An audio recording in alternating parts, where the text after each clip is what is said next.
Hi everyone! We will present about anesthetic consideration for adult traumatic brain injury. First of all, let me introduce my group members. Me, Arnita, as the moderator and speaker 1, and Farah Filiza Rusadi as the speaker. For the first topic will be presented by me. Traumatic brain injury is an acquired insult to the brain due to an external mechanical force and can lead to transient or permanent impairment of cognitive, physical, and physiological function. Anesthesiologists are most often involved in the care of patients with moderate to severe TBE for a variety of procedures including but not limited to initial evaluation and resuscitation, diagnostic imaging, surgical intervention, and intensive care unit management. Falls are the leading cause of the TBI, followed by motor vehicle. Pathophysiology TBA has been described to distinct yet interrelated epochs. The initial primary injury, subsequent secondary injury. First is primary injury is the consequence of the initial trauma resulting in mechanical deformation on the skull and the brain tissue. The second is secondary injury is described as the consequence of progressive insult to the neuron in the penumbral region and start immediately after TBA. Preoperative consideration traumatic brain injury is the classification as the severity if the GCS score is 8 and is associated with higher morbidity and mortality is the classification as the moderated if the GCS score is 9 until 12 and mild if the GCS score is 13 until 15. Secondary survive will identify other injury.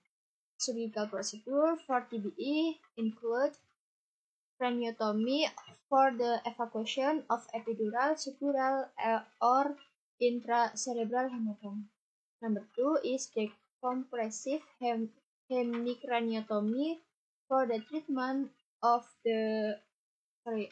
intracranial hypertension, refractomy to medical treatment. Postoperative anesthetic assessment checklist for patient with TBA focused on first is airway and cervical spine stability. Number 2 is adequate of oxygenation and ventilation. Number 3, blood pressure, heart rate, and rhythm.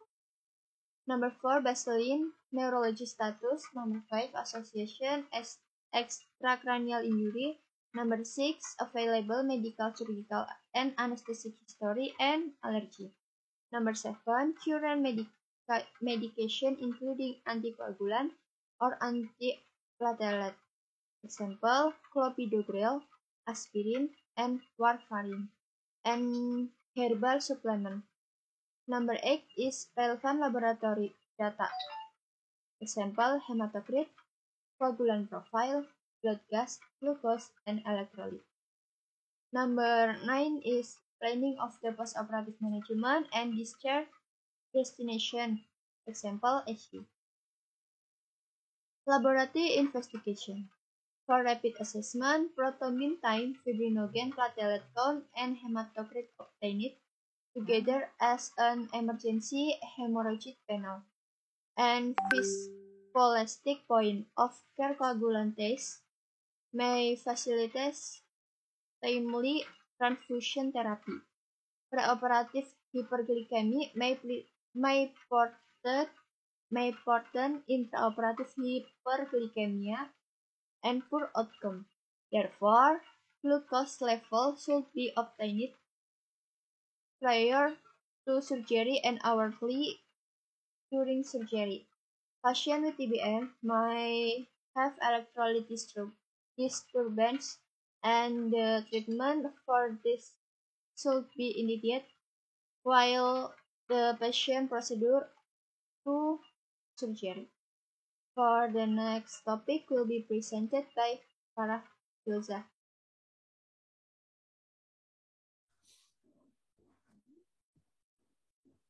Anesthetic technique.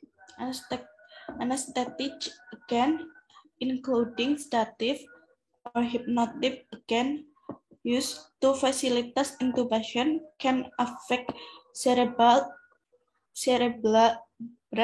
physiology in multiple ways. Choice of introduced can depend on the hemodynamic status. Thiopental and propofol are indirect cerebral vasoconstrictor reduction cerebral metabolic rate of oxygen.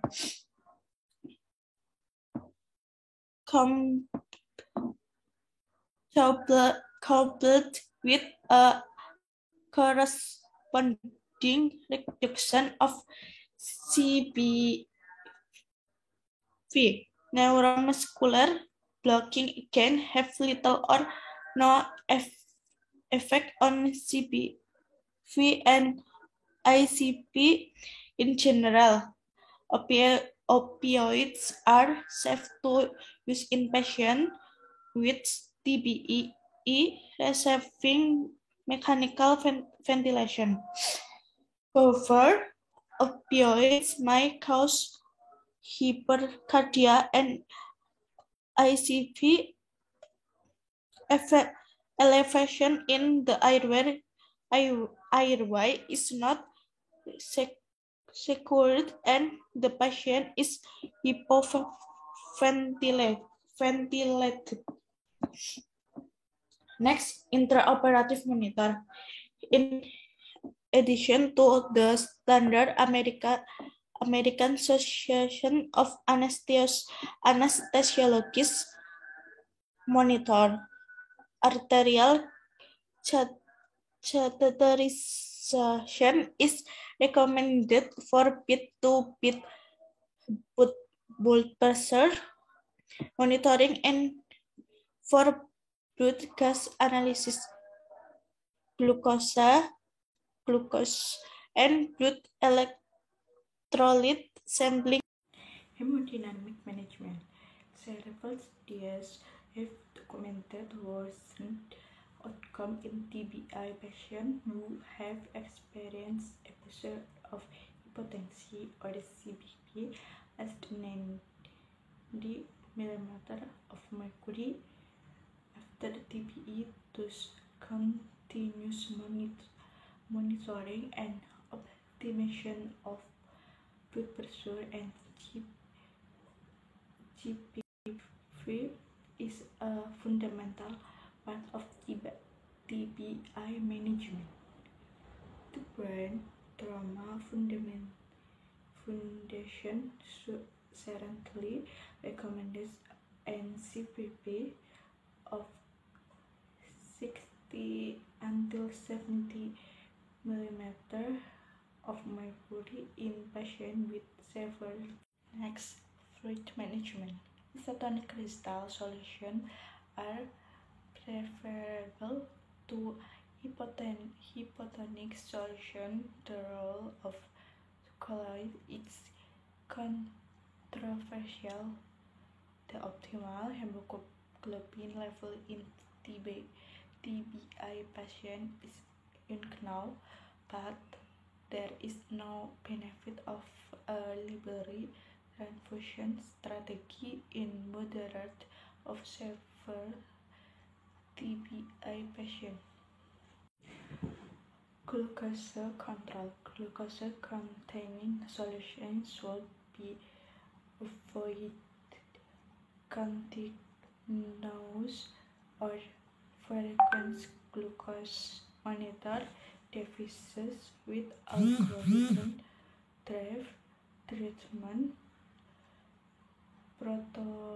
protocol may reduce both extremes of hypoglycemia and hyperglycemia. And next, decompressive craniotomy. Decompressive craniotomy lowers ICU duration of ICU stay and mortality, but does not appear to improve functional outcome. Last, emergence for anesthesia. The management of emergence from anesthesia in the TBI patient is dictated by multiple factors. 1. TBI severity. 2. Preoperative level of consequence. 3. Associated injuries. 4. Brain condition at the end of the surgical procedure. 5. Intraoperative complication. 6. Need for ongoing resuscitation. Maybe that's all we can present. Thank you for watching.